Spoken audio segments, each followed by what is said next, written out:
उन्होंने माननीय राज्यपाल के अभिभाषण के उपरांत धन्यवाद प्रस्ताव पर हुई चर्चा में भाग लिया।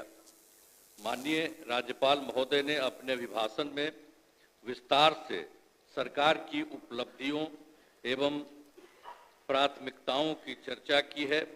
राज्य सरकार की प्राथमिकताओं एवं अन्य मुद्दों पर सदन के समक्ष में मैं कुछ बातें रखना चाहता हूं। महोदय, हम लोग तो 24 नवंबर 2005 को यहाँ पर आए। अब उस समय क्या, अब उसके बाद से जो सरकार में आने का मौका मिला है, अब उसके बारे में हम जरा कहना चाहते हैं कि जब हम लोग आए थे उस समय, तो उस समय की स्थिति क्या थी? याद है ना पहले क्या स्थिति थी? शाम में कोई घर से बाहर नहीं निकलता था। मत करिए, नहीं, शांति बनाए रखिए, शांति बनाए रखिए। अरे सब बच्चे हो, क्या पता है आप लोगों का? कुछ पता है? जरा प्रेस वाले से पूछ लो।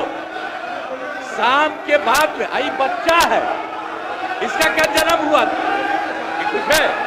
इसे चुपचाप रहो। बैठिए। अगर बोलते रहोगे हम ध्यान नहीं देंगे। आप सुनते हो, शाम के समय जब तक था 25 तक, तब तक शाम के बाद कोई घर से नहीं निकलता था। और आज का क्या हालचाल है? और उस समय की क्या स्थिति थी?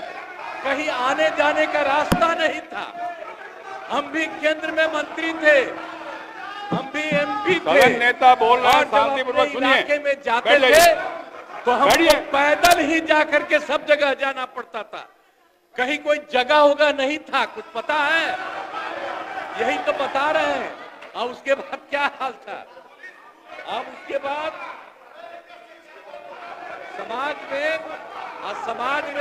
समाज में कितना विवाद होता था। समाज में कितना विवाद होता था उस समय, बुरा हाल था। और हिंदू मुस्लिम का झगड़ा कितना होता था।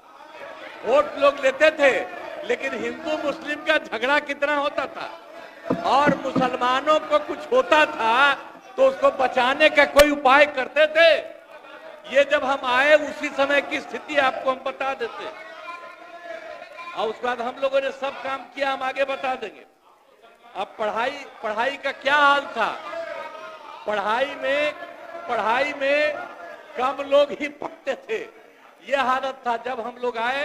उस समय के पहले की जो स्थिति थी, अपने इलाज का पूरा इंतजाम कार्यक्रम, तो उसके पहले ही हमने कार्यक्रम शुरू करने के पहले हर जगह से कहा कि हर जिले के अंदर देखिए कि हर जगह कहां पर कोई कमी है, उस कमी को पूरा करने के लिए तो हम लोगों ने वो काम किया।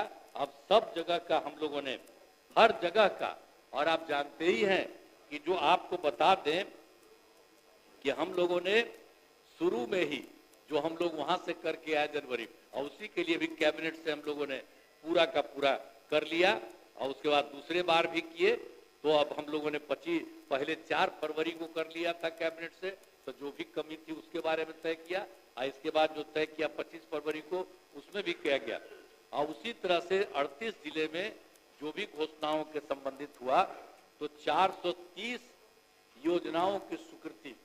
आप सोच लीजिए, हर जिले में जो था 430 ऐसा था। अब उसको सुधारने के लिए हम लोगों ने 25,000 करोड़ रुपए का तय कर लिया। और उसी के चलते अब काम शुरू हो रहा है, एक एक चीज।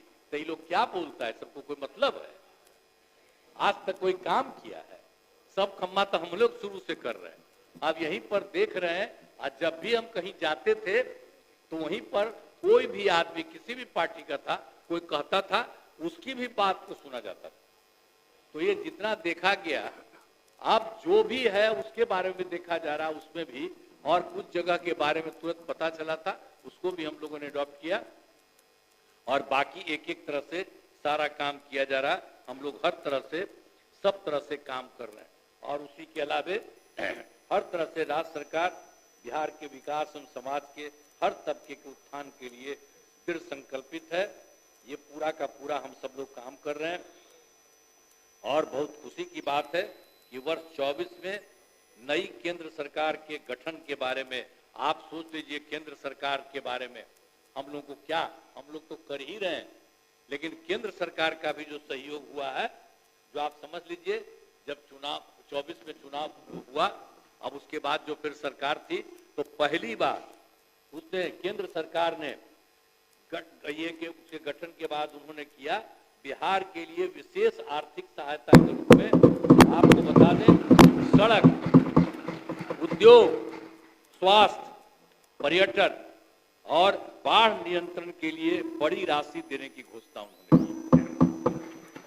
और फिर इस वर्ष 2025 में जब दूसरा चुनाव हुआ है, तो केंद्र सरकार के द्वारा प्रस्तुत बजट में बिहार के लिए मखाना बोर्ड की स्थापना, बिहार के नए हवाई अड्डों का विकास, पश्चिमी कोसी नहर परियोजना के लिए वित्तीय सहायता, पटना IIT के विस्तार की घोषणा की गई है।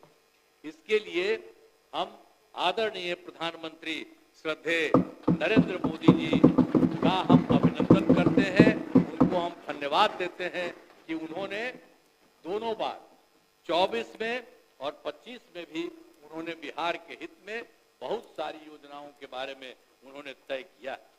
सरकार की कामना है समाज में सद्भाव एवं भाईचारे का वातावरण कायम रहे और हमारा राज्य प्रगति के पथ पर अग्रसर रहे। अब इसके अलावे आप जानते हैं महामहिम राज्यपाल महोदय ने राज्य सरकार की उपलब्धियों के बारे में सभी बातें कही हैं। मैं आदरणीय राज्यपाल महोदय को उनके अभिभाषण के लिए नमन करता हूं और इन्हीं शब्दों के साथ पुनः मैं आप सबको धन्यवाद देता हूं। यही भाग गया है तब भी हम धन्यवाद देते हैं, भाग गया है कोई बात नहीं, हमको इससे मतलब नहीं है कि आखिर उसी समय अंडवंड बोल रहा था, गवर्नर साहब बोल रहे थे तो उसी समय अंडवंड बोल रहा था, तो कोई बात नहीं, हमें नहीं सुनना चाहिए। अरे हम तो गवर्नर साहब की ना बात कर रहे थे कि उन्होंने जितनी बातें की, तो इसी तरह से आपको सबको उनके लिए मैं राज्य सरकार की उपलब्धियों के बारे में सभी बातें कही हैं। मैं आदरणीय राज्यपाल महोदय को उनके अभिभाषण के लिए नमन करता हूं। इन्हीं शब्दों के साथ पुनः आप सबों को मैं धन्यवाद देता हूं और मैं अनुरोध करता हूं कि महामहिम राज्यपाल महोदय के अभिभाषण के लिए उनके प्रति कृतज्ञता का प्रस्ताव सदन सर्वसम्मति से पारित करे। हम तो यही कहेंगे, तो एक साथ दोनों पार्टियों का किए और उसी के बारे में उन्होंने इतना अच्छा बात किया, हम ही सरकार की तरफ से दिया जाता, हमने ही सारा बात लिख करके उनको दे दिया। और उसके बाद उन्होंने एक एक बात कही, कितनी अच्छी बात की कि बिहार में जितना काम हो रहा हुआ है, तो अब तो हम आपसे ये अनुरोध करेंगे कि आप उनके लिए महामहिम राज्यपाल महोदय के अभिभाषण के लिए उनके प्रति कृतज्ञता का प्रस्ताव सदन सर्वसम्मति से पारित करें। इन्हीं शब्दों के साथ मैं अपनी बात समाप्त करता हूँ। बहुत बहुत धन्यवाद।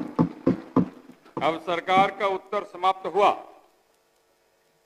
माननीय सदस्यगण, राज्यपाल महोदय के अभिभाषण पर श्री अरुण शंकर प्रसाद सविसा द्वारा प्रस्तुत किए गए धन्यवाद प्रस्ताव पर माननीय नेता विरोधी दल श्री तेजस्वी प्रसाद यादव, श्री अजीत शर्मा सविसा एवं श्री महबूब आलम सविसा के संशोधनों पर विमर्श हुआ।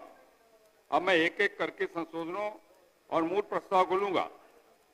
क्या माननीय नेता विरोधी दल श्री तेजस्वी प्रसाद यादव अपना संशोधन वापस लेना चाहते हैं? प्रश्न यह है कि धन्यवाद प्रस्ताव के अंत में माननीय नेता विरोधी दल श्री तेजस्वी प्रसाद यादव द्वारा प्रस्तुत संशोधनों को जोड़ा जाए। जो इस प्रस्ताव के पक्ष में है वे हाँ कहें, जो इस प्रस्ताव के विपक्ष में है वे ना कहें। मैं समझता हूं कि विपक्ष में बहुमत है, यह प्रस्ताव अस्वीकृत हुआ। क्या माननीय सदस्य श्री अजीत शर्मा अपना संशोधन वापस लेना चाहते हैं?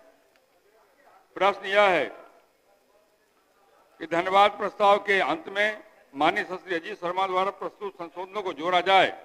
जो इस प्रस्ताव के पक्ष में है वे हाँ कहें, जो इस प्रस्ताव के विपक्ष में है वे ना कहें। मैं समझता हूं कि विपक्ष बहुमत है, यह प्रस्ताव अस्वीकृत हुआ। क्या माननीय सदस्य श्री महबूब आलम अपना संशोधन वापस लेना चाहते हैं? प्रश्न यह है कि धन्यवाद प्रस्ताव के अंत में माननीय सदस्य श्री महबूब आलम द्वारा प्रस्तुत संशोधनों को जोड़ा जाए। जो इस प्रस्ताव के पक्ष में है वे हाँ कहें, जो इस प्रस्ताव के विपक्ष में है वे ना कहें। मैं समझता हूं कि विपक्ष बहुमत है, यह प्रस्ताव अस्वीकृत हुआ। अब मैं मूल प्रस्ताव को लेता हूं। प्रश्न यह है कि सदस्यगण इस अभिभाषण के लिए राज्यपाल के कृतज्ञ हैं। जो इस प्रस्ताव के पक्ष में है वे हाँ कहें, जो इस प्रस्ताव के विपक्ष में है वे ना कहें। मैं समझता हूं कि पक्ष बहुमत है,